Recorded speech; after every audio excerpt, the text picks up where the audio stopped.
दे दे अल्लाह दे नाम पे खराद दे अस्सलाम वालेकुम। वालेकुम अस्सलाम अल्लाह यार आते दे में खराद 50,000 रुपया है। ठीक हो गया मैं मन्ना हाई भाई मेरी नौकरी बैंक लाख रुपया लाग जावे 50,000 अल्लाह दे नाम ते देसा। ठीक हो गया अल्लाह तेरा भला कर हां देखो चंगा काम कर ला को बिजनेस टोर ला जा को कारोबार कर ला नहीं तो मंगता बना रहा। ठीक हो गया को बिजनेस कर लेने जी हां ठीक हो गया अल्लाह तने ज्यादा देवे।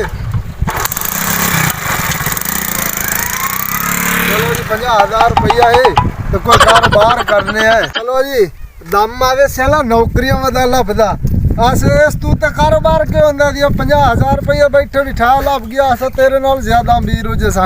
चलो जी अजदे आ मजदूर लगे खलन जाने इन्हां नु दिहाड़ी दे। अस्सलाम वालेकुम। वालेकुम सलाम। मिस्त्री साहब क्या हाल है? वालेकुम सलाम। ठीक हो? क्या हाल है भाई? और मुंडे हो?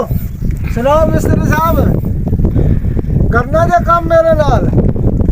तू क्या काम कराना? तू तो पिंदा है आप तू क्या करा? यार पिन्ना वाली तो मोड़ शुरू तो साडी आदत जो है तू सा गाल करो मेरे नाल कमावने ने कमाई तो मेरे नाल चलो के इतनी दिहाड़ी लेंदा ना असा 1500 दिहाड़ी लेंदे खाले 700-800 ला लेने 700 में 3000 रुपया दिहाड़ी दे सा तैनू आ मेरे नाल काम करो तू साल कितना देसी और चंगा नाल खुश कर सकते 2-2000 दिसा। चंगा भाई आ तो जानते पाया। हां बात ठीक है। आजो आजो यही नांदी के रेडी निकल गई थी हम काम छाड़ दे हाथ दे भाग गए।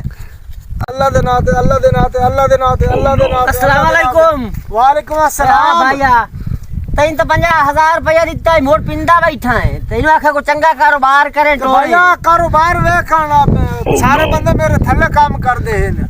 अच्छा हां जी ठीक है। तो तू किधर है? मैं यार बैंक की नौकरी चली गई है अच्छा ते को चंगा कारोबार लाभ ते करसा होन जानदा पिया घर। अच्छा हां ते मैं 3000 रुपया दे सा दिहाड़ी दा अच्छा ते तू मेरे को इस तू वधिया और तेनू केड़ी नौकरी तेन लब सी अग्गा जा ते तू मेरे को 3000 रुपया दिहाड़ी दे चलो सा। ठीक है करना दिहाड़ी नहीं 3000 नहीं माशे देवे। आइला ओ ते लाने जो जा ठीक है अल्लाह दे नाते अल्लाह दे नाते अल्लाह दे नाते अल्लाह दे नाते अल्लाह दे नाते अल्लाह दे नाते अल्लाह दे नाते अल्लाह के अल्लाह दे नाते अल्लाह दे नाते अल्लाह दे नाते अल्लाह दे नाते अल्लाह दे नाते